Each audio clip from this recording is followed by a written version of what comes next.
Family card কারা পাবে? নিম্ন আয়ের পরিবারগুলো এটা পাবে। কোথায় পাওয়া যায়? স্থানীয় ইউনিয়ন পরিষদ অফিসে। কি কি লাগবে? স্যার, আপনি বাংলাদেশের প্রথম তরুণ প্রধানমন্ত্রী, এই নিয়ে আপনার অনুভূতি কি? এটা আমার জন্য গর্বের এবং দায়িত্বের বিষয়। অনেক ধন্যবাদ স্যার। স্বাগতম। স্যার, ফ্যামিলি কার্ড নিয়ে কিছু বলবেন? ফ্যামিলি কার্ড কারা কারা পাবে? হ্যাঁ, অবশ্যই। ফ্যামিলি কার্ড পাওয়ার যোগ্যতা সম্পর্কে বিস্তারিত জানাচ্ছি। আসসালামু আলাইকুম, আমি ডিজিটাল সজীব। আজ আমাদের স্টোর ফ্যামিলি কার্ড কারা পাবে, কোথায় গেলে পাওয়া যায় এবং কি কি লাগবে। জনাব তারেক রহমান, অনেক মানুষ জানতে চাচ্ছেন ফ্যামিলি কার্ড আসলে কারা পাবে। ফ্যামিলি কার্ডটি মূলত স্বল্প আয়ের মানুষদের জন্য তৈরি করা হয়েছে। মানুষ জানতে চাচ্ছে কোথায় গেলে এই কার্ড পাওয়া যাবে। সাধারণত ইউনিয়ন পরিষদ।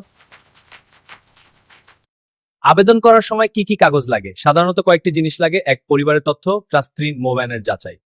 অনেক সময় দেখা যায় যারা প্রকৃত দরিদ্র না তারা এই কার্ড পেয়ে যায়। হ্যাঁ, তাই সঠিক যাচাই করা জরুরি যাতে প্রকৃত দরিদ্র মানুষ এই সুবিধা পায়। আজকের গুরুত্বপূর্ণ তথ্য হবে কোথায় আবেদন করতে হবে, কি কি কাগজ লাগবে, সবকিছু জানালেন জনাব তারেক রহমান।